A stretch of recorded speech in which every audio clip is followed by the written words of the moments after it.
Let's take a look at the general settings within the actual camera itself. What you have to do to get your general settings is swipe down from the top of the screen and you'll get all the settings to control the camera. At the top here you've got the prompt sound on and off. You can turn that on and off if you want to. If you're filming in more of a discrete location, then you might not want that on.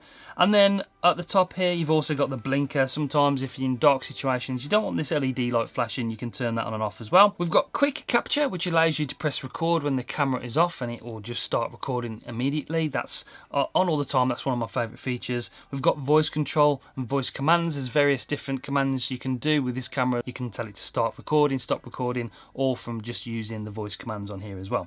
We can connect some kind of Bluetooth earphones to this is to use it as a microphone. That's another option. And then there's Bluetooth remotes as well. There is sold separately on the Insta360 website that you can buy to control the camera from a distance. Next is where you control your audio settings, and you can change it from direction focus, wind reduction, or stereo. I've got it set on stereo at the moment, but if I'm going out and about in the field and recording outside, I would probably change it to wind reduction. Then we've got the brightness of the screen, and we can lock the actual screen as well by pressing that button. Then to get the screen back on, you just swipe up like that to unlock the screen. In here we've got general settings. It tells you the camera info, your USB mode. In there you've got UDisc mode, quick reader, which we've got as well. We'll be testing that in a future video. And then Android mode. You can switch on Bluetooth wake up, which is when you connect it to your phone, then it actually turns the device on. Anti-flicker is an important one depending on where you are in the world. If you have it set on auto,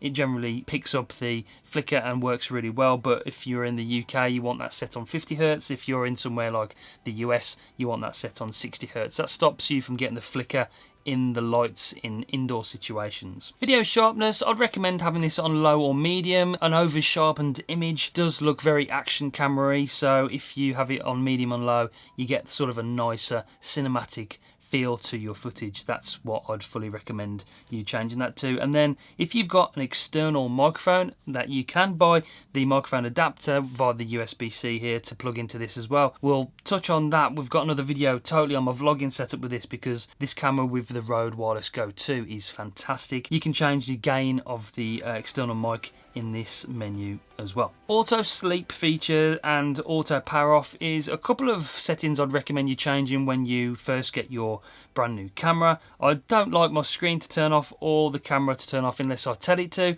so I'll just turn these two settings off. You can set timers for auto power off if you're not using your camera after like 2, 3 or 5 minutes. Those are those options there. Language, SD card, that's where you format the SD card. Once you've filled it up and you've transferred it to the computer or your app, then you can format the SD card here. We can also calibrate the gyro to make sure that the gyro is up to date. The factory reset there, if you just want to reset all your settings, then you just press a factory reset and then you've got certification at the bottom. So those are the general settings of your brand new Insta360 X3.